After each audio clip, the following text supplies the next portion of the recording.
bonjour. Merci d'être de nous ce soir. Et ma tâche aujourd'hui, c'est de vous présenter cette causerie de Lila et les temps de Lila qui l'organise. Les temps de Lila, cet acronyme fleuri signifie libre d'inventer les autres solutions. Car les temps de Lila, c'est bien ça, des gens venus d'horizons partidaires et associatifs variés qui veulent sortir de la labyrinthe d'injustice, de douleur, de violence dans lesquelles nous enferme les TINA. C'est mantra néolibéral qui nous dit qu'il n'y a pas d'alternative. Le temps de Lila, c'est la volonté de réarmer et réenchanter le monde politique, la volonté d'ouvrir les champs des possibles, de se poser les questions autrement et d'inventer des réponses à ces questions. Pour cela, nous avons des axes de travail.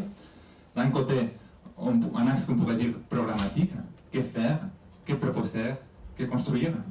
C'est ce que nous faisons dans les causeries, comme ce soir. De l'autre, un axe plus organisationnel. Quelle organisation pour le faire? C'est ce que nous proposons dans une autre série de réunions, les fabriques de Lila, dont il y aura une la semaine prochaine. Mais nous avons toujours un souci, répondre à la question du comment. Car nous ne voulons pas nous contenter de présenter des alternatives, mais aussi nous demander comment faire pour les imposer, anticiper les obstacles, les oppositions. Comment faire face aux institutions européennes, aux élites, face aux discours des médias qu'elles contrôlent, face aux peurs qu'ils susciteront. Aller jusqu'au bout de cette réflexion, c'est aussi s'armer pour y arriver. Donc, voilà la démarche Lila. Nous avons commencé il y a quelques mois par la question de la dette publique, qui avait posé la question de la monnaie, des banques, avec Éric Toussaint, du Comité pour l'abolition des dettes illégitimes. Ensuite, nous avons traité la question des médias, la grande machine de construction de consentement. Comment les libérer a été justement le sujet que nous avons traité avec Julien Salang d'Akimed.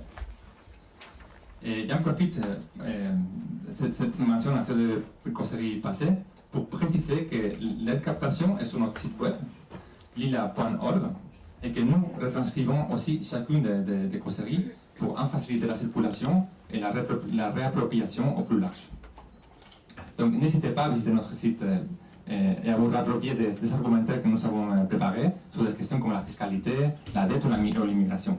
Mais aussi, nous avons préparé des chiffres et des propositions qui pouvaient être de la munition pour vos combats, nos combats au quotidien.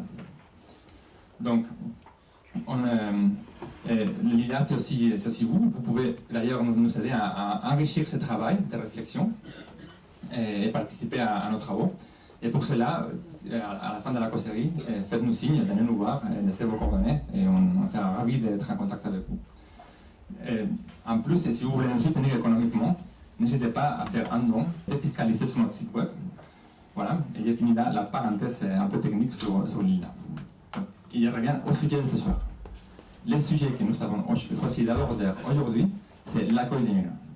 Le gouvernement français fait tout son possible pour refouler les personnes qui fuient des pays en guerre ou soumis à de terribles violences économiques et physiques.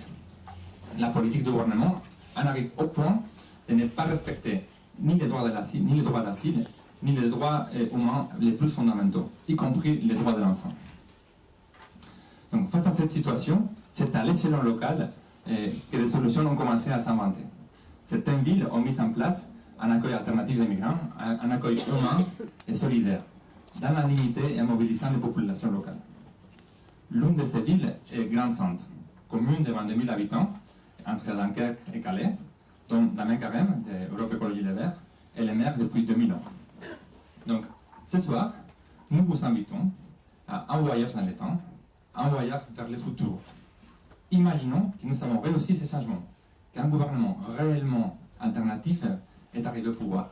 Donc, il a d'ores et déjà annulé la dette, libéré les médias, il a refondé l'accueil des migrants. Donc, c'est ce que nous voudrions imaginer ensemble ce soir.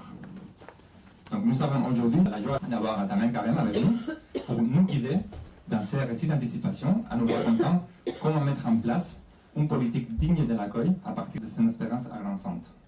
Mais avant de lui passer la parole, Alexis, ici à ma gauche, va nous présenter rapidement la situation actuelle pour que nous puissions ensuite nous concentrer sur les propositions et sur les obstacles qu'il y aurait ou qu'il y aurait eu à surmonter pour les mettre en œuvre.